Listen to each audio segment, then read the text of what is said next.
Hello students. इस video में आज हम चैप्टर 9 के क्वेश्चन आंसर्स डिस्कस करेंगे। चैप्टर का नेम है द ह्यूमन रोबोट और इसकी जो राइटर हैं उनका नेम है इरा सक्सेना। तो चलिए स्टार्ट करते हैं। ए पार्ट है tick the correct answers from the options given below. नीचे कुछ क्वेश्चंस दिए गए हैं जिनके ऑप्शंस भी हैं। इनमें से आपको करेक्ट ऑप्शन पर टिक करना होगा। फर्स्ट देखते हैं, from where did Prem Chopra get the money for buying Ram Singh. Prem Chopra को राम सिंह को खरीदने के लिए मनी कहाँ से मिली थी? तो इसके ऑप्शन है from his salary, from a लूट, borrowed from a friend.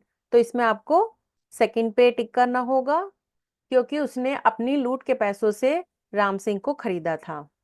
Next देखते हैं, what was the range with in which Ram Singh movement could be controlled through a remote control.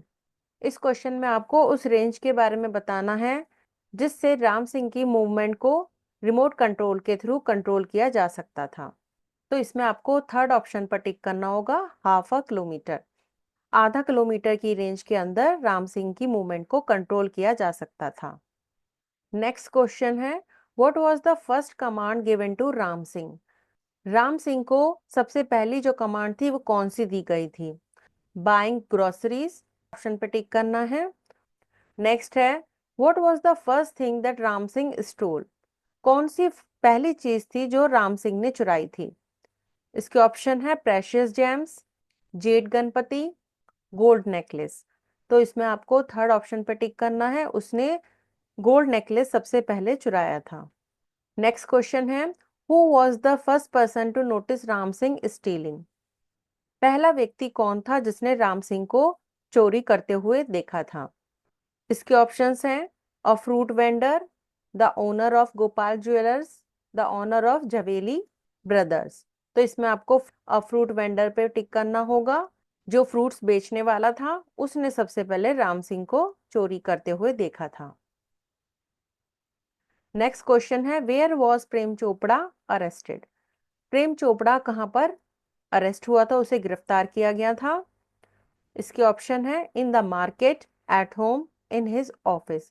तो इसमें आपको सेकंड पर टिक करना है क्योंकि उसे घर पर ही गिरफ्तार कर लिया गया था। इसके बाद बी पार्ट है, answer the following questions in not more than 30 words. तो इसमें आपको कुछ शॉर्ट में आंसर्स देने हैं। फर्स्ट है, why did Prem Chopra go to Super Robots Plaza. Prem Chopra Super Robots Plaza क्यों गया था? इसका आंसर है, Prem Chopra went to Super Robots Plaza to buy an accomplice who would help him in his thefts or robberies as he thought that it was the best way to invest his latest loot। Prem Chopra अपने लिए एक accomplice, एक साथी खरीदने के लिए गया था जो उसकी चोरी या लूट में उसकी हेल्प कर सके। और उसने यह भी सोचा था कि अपनी जो उसकी लेटेस्ट लूट थी, जो उसका लूट का पैसा था, उसको इन्वेस्ट करने का उसे ये सबसे बेस्ट तरीका लगा, इसलिए वो सुपर रॉबर्ट्स प्लाजा गया था। सेकंड देखते हैं, what all could Ram Singh do. Ram Singh क्या क्या कर सकता था? Ram Singh could do house hold works like cleaning, arranging, collecting groceries from the supermarket, tending the lawn, mailing letters, relating your favorite programs on TV, and selecting news of interest from the paper। Ram Singh घर के काम जैसे सफाई करना, चीज़ों को arrange करना, supermarket से घर के लिए किराने का जो सामान होता है उसको इकट्ठा करना, लॉन की देखभाल करना, लेटर्स को मेल करना भेजना, टीवी पर जो फेवरेट प्रोग्राम्स हैं उनको रिलेट करना, उनको लगाना, और जो पेपर होता है उसमें से इंटरेस्ट की न्यूज़ जो होती हैं उसको सिलेक्ट करना, ये सब काम कर सकता था।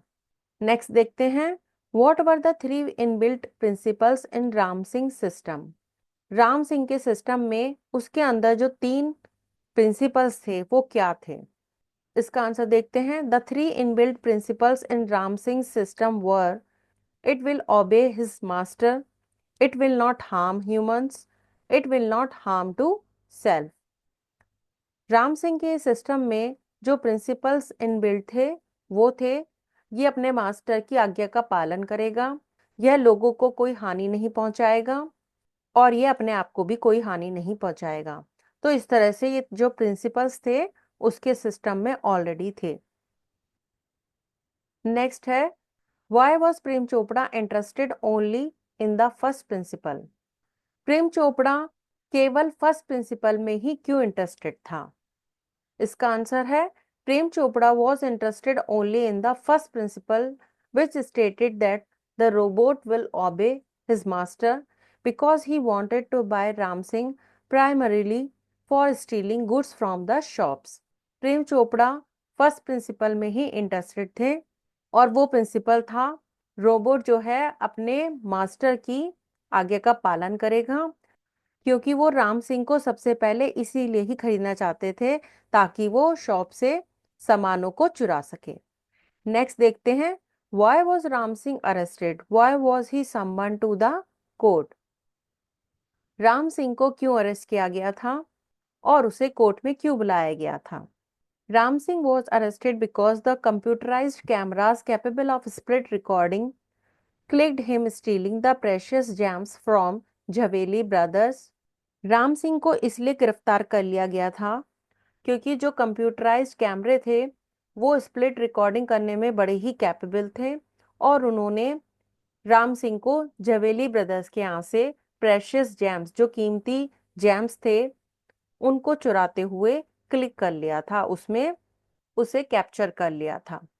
Ram Singh was summoned to the court to disclose all the required information through his memory tape before the judge to solve the case। Ram Singh को केस को सुलझाने के लिए जज के सामने अपनी मेमोरी टेप के थ्रू जितनी भी आवश्यक जानकारी थी उसको बताने के लिए कोर्ट में बुलाया गया था। नेक्स्ट देखते हैं, what happened to Ram Singh in the court? Why? Ram Singh के साथ कोर्ट में क्या हुआ और क्यों? इसका आंसर देखते हैं, Ram Singh system disintegrated and diffused in the court because counsel Goyal forced him to reveal the information and warned him that he would harm innocent human beings if he did not do so। Ram Singh का जो system था वो छोटे छोटे parts में टूटकर इधर उधर कोर्ट में बिखर गया था, क्योंकि काउंसिल गोयल जो थे उन्होंने उसे इंफॉर्मेशन जो थी उसको बताने के लिए राम सिंह को फोर्स किया था कि वो जितनी भी इंफॉर्मेशन है वो सब कुछ बता दे सही सही, और उन्होंने ये भी उसको वार्निंग दी थी कि अगर वो ऐसा नहीं करेगा तो वो इनोसेंट ह्यूमन बींग्स हैं उनको हानि पहुंचाएगा, उससे लोगों को ही हानि पहुंचेगी। On the other hand the instructions from Prem Chopra were not to be revealed. This led to the conflict between his two principles. He chose to die rather telling a lie, hurting human beings or becoming unfaithful। दूसरी तरफ प्रेम चोपड़ा की तरफ से जो उसे instructions मिले थे वो ये थे कि वो कुछ भी वहां पर नहीं बताएगा। इससे राम सिंह के जो दो सिद्धांत थे, उसके जो प्रिंसिपल्स थे, उनके बीच में कॉन्फ्लिक्ट पैदा हो गया था, संघर्ष पैदा हो गया था और उसने झूठ बोलने, लोगों को हानि पहुंचाने या विश्वासघाती होने की बजाय मरने को चुना। सी पार्ट देखते हैं, from the story pick out at least 4 extracts which show that Prem Chopra wanted to buy Ram Singh primarily for stealing goods from the shops। इस क्वेश्चन में आपको स्टोरी में से ऐसे 4 एक्सट्रैक्ट लिखने हैं जो शो करते हैं कि प्रेम चोपड़ा जो था वो राम सिंह को शॉप से सामान चोरी करने के लिए खरीदना चाहता था। फर्स्ट एक्सट्रैक्ट है, now he would be able to buy an accomplice. Second है, straightening his neck tie he regained his confidence. Third है, you mean sitting at home I can command the robot in the city market.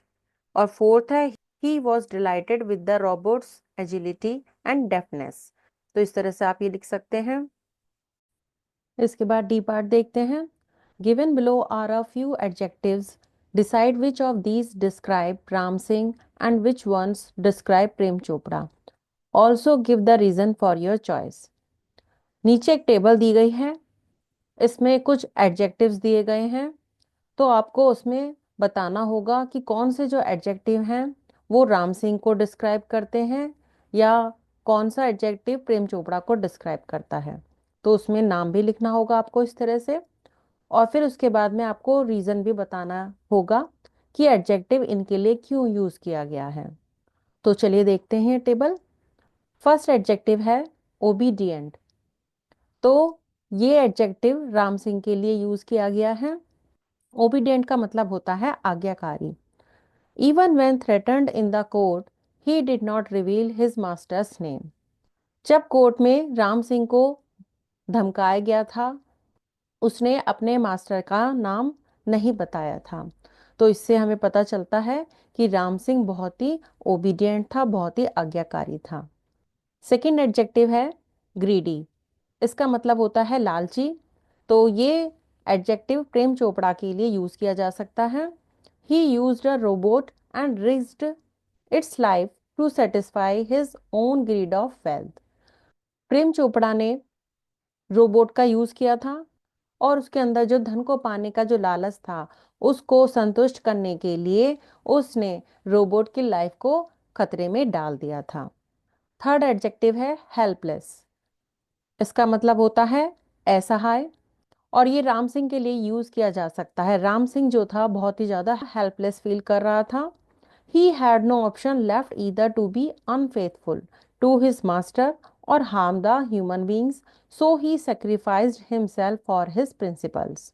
उसके पास कोई option ही नहीं बचा था, या तो वो अपने मास्टर के लिए अनफेथफुल होता या जो ह्यूमन बींग्स हैं, लोगों को हानि पहुंचाता। तो वो इन दोनों के बीच में फंस गया था और वो ये करना ही नहीं चाहता था। इसलिए उसने अपने प्रिंसिपल्स के लिए, अपने सिद्धांतों के लिए अपनी लाइफ का सेक्रीफाइस कर दिया था। फोर्थ एडजेक्टिव है कनिंग। इसका मतलब होता है चालाक। प्रेम चोपड़ा जो था बहुत ही चालाक था। Prem Chopra was cunning enough to hide his identity as the instructor of robot. Prem Chopra जो था बहुत ही ज्यादा चालाक था और वो रोबोट का इंस्ट्रक्टर था, उसको इंस्ट्रक्शंस दे रहा था। ये आइडेंटिटी उसने आसानी से छुपा ली थी, वो इतना चालाक था। नेक्स्ट एडजेक्टिव है प्रिंसिपल्ड। इसका मतलब होता है सैद्धांतिक। राम सिंह जो था वो अपने प्रिंसिपल्स का पक्का था। He sacrificed his life for his principle. उसने अपने सिद्धांतों के लिए अपनी लाइफ का त्याग कर दिया था। इसके बाद है अनस्क्रूपुलस, और इसका मतलब होता है बेईमान। प्रेम चोपड़ा जो था बहुत ही ज्यादा बेईमान व्यक्ति था। He use Ram Singh to get what he wanted and try to hide his identity. वो जो भी कुछ चाहता था उसके लिए उसने राम सिंह का यूज किया था, और इसके लिए उसने अपनी आइडेंटिटी छुपाने की भी कोशिश की थी। तो इस तरह से आपको ये टेबल में लिखना होगा। तो इस तरह से आपको इन एडजेक्टिव के रीजंस भी बताने होंगे कि हमने ये एडजेक्टिव इनके लिए क्यों यूज किए हैं। इसके बाद हम हॉट्स क्वेश्चन देखते हैं। Prem Chopra pleaded guilty at the end of the chapter, why do you think he did so. Prem Chopra ने चैप्टर के अंत में अपना जो अपराध था वो स्वीकार कर लिया था। तो आपको ऐसा क्यों लगता है कि उसने ऐसा क्यों किया होगा? इसका आंसर देखते हैं। Prem Chopra bought Ram Singh 070 to help him in his crimes and robberies. In my opinion when he saw robot Ram Singh 070 breaking apart, he realized that the metallic robot was more human than him. He was shocked and of grief to see the robot disintegrate for no fault of his. So, at the end of the chapter, he realized his mistake and decided to accept his crime. प्रेम चोपड़ा ने राम सिंह 070 को अपने crime और robberies के लिए खरीदा था। मेरे विचार में जब उसने रोबोट को, राम सिंह को, अपने आप को नष्ट करते हुए देखा, तब उसे महसूस हुआ कि जो मेटेलिक रोबोट था उसमें उससे ज्यादा कहीं इंसानियत थी, और उसे यह देखकर बहुत ज्यादा धक्का लगा और दुख हुआ जब उसने देखा कि जो रोबोट था उसकी कोई गलती ही नहीं थी और उसने अपने आप को नष्ट कर लिया था। तो इस तरह से चैप्टर के अंत में जो प्रेम चोपड़ा था उसने अपनी गलती को महसूस किया और उसने अपने अपराध को स्वीकार करने का निश्चय किया। इसके बाद लाइफ स्किल्स देखते हैं। वी ऑल नो दैट दो technology can be very beneficial for us, Misusing it can have disastrous consequences. Prepare a speech to be delivered in the morning assembly on how technology can be used for the benefit of mankind. तो इस question में आपको एक speech prepare करनी है जो आपको morning assembly में बोलनी है, और इसका जो टॉपिक है वो है कि आप टेक्नोलॉजी को कैसे मनुष्य के लिए, मैनकाइंड के लिए, लोगों के लिए बेनिफिशियल बना सकते हैं, उसका कैसे यूज कर सकते हैं। तो आपको इसमें एक स्पीच तैयार करके लिखनी है। तो आप ये स्पीच इस तरह से दे सकते हैं। Respected Principal Ma'am, teachers, and my dear friends, good morning, all of you. First of all, I would like to thank my teachers who gave me opportunity to stand before you and address this assembly on a subject which is very close to my heart. That is how technology can be used for the benefit of mankind. तो आप इस तरह से इस speech की starting कर सकते हैं। उसके बाद में आप टेक्नोलॉजी के बारे में बताएंगे। Technology has the power to transform our world. There is no doubt about the fact that the life we lead at present is much more efficient than before. And in many ways, our life is more comfortable and safer than the lives led by humans in ancient times. तो यहाँ पर आप comparison दिखाएंगे ancient time और modern time में technology में क्या change आ गया है, लोगों की लाइफ में क्या चेंज आ गया है। इसके बाद आप ये लिख सकते हैं, the purposeful inventions created from particular designs are called technology. It can provide access to quality education, health care and opportunities. With technology, we can connect with people globally, access vast knowledge and resources. We can also improve healthcare and save lives. In this way, technology can be used for the benefit of mankind. इस तरह से आप last में बता सकते हैं कि हम टेक्नोलॉजी का यूज़ किस किस फील्ड में कर सकते हैं और उससे हमें क्या बेनिफिट मिलता है। वैल्यूज में हम नेक्स्ट क्वेश्चन देखते हैं। Robot Ram Singh is more human than Prem Chopra, discuss. जो रोबोट राम सिंह था वो प्रेम चोपड़ा से कहीं ज़्यादा ह्यूमन था, उसके अंदर प्रेम चोपड़ा से कहीं ज़्यादा इंसानियत थी। इसका आंसर देखते हैं। Robot Ram Singh is more human than Prem Chopra because he was very honest, sincere and loyal to his master. He was much better than human beings as he was truthful till the end, and he didn't reveal any information about his master. He chose to die rather telling a lie, hurting human beings, or becoming unfaithful. Robot Ram Singh Prem Chopra से कहीं ज़्यादा human था, उसमें कहीं ज़्यादा इंसानियत थी, क्योंकि वह अपने मालिक के प्रति बहुत ज़्यादा ईमानदार, निष्ठावान और वफादार था। और वह ह्यूमन बीइंग से कहीं ज़्यादा अच्छा था, क्योंकि वो लास्ट तक बहुत ही सच्चा रहा और उसने अपने मास्टर की, अपने मालिक के बारे में कोई भी इंफॉर्मेशन नहीं रिवील करी थी, उसने कुछ भी नहीं बताया था। उसने झूठ बोलने, लोगों को हर्ट करने, उन्हें दुख पहुंचाने या बेईमान होने की बजाय मरना ज़्यादा पसंद किया। उसने अपनी डेथ को चूज़ किया। लास्ट में राइटिंग स्किल्स देखते हैं। Imagine yourself to be the judge of Prem Chopra Ram Singh case. Prepare a verdict in about 80 words to be pronounced in the court. यहाँ पर आपको जो प्रेम चोपड़ा राम सिंह का केस है उसके जज की तरह अपने आप को समझना है, कल्पना करनी है। तो आपको यहाँ पर एक जज की तरह अपना डिसीजन देना होगा, वो आप इस तरह से दे सकते हैं। यहाँ तो आप यहाँ पर कोई भी डेट लिख सकते हैं और कोई भी ईयर लिख सकते हैं। After hearing everything, the court comes to the conclusion that Prem Chopra has been found guilty and he is the main accused. He had tampered with his program and has made him to steal the valuables. Mr. Prem Chopra is sentenced to 5 years of imprisonment and 2 lakhs fines because he is the mastermind behind the theft and robberies. He is also advised to inform the hiding place of the valuables. The court condemns his deeds and congratulates the police force in tracking and catching the criminal at a faster pace. The court adjourns. तो इस तरह से आप ये verdict लिख सकते हैं। यहाँ पर हमने इस चैप्टर के सारे क्वेश्चन आंसर्स कंप्लीट कर लिए हैं। आई होप आपको ये सब बहुत अच्छे से समझ में आ गए होंगे। तो फिर मिलते हैं नेक्स्ट वीडियो में, तब तक के लिए गुड बाय।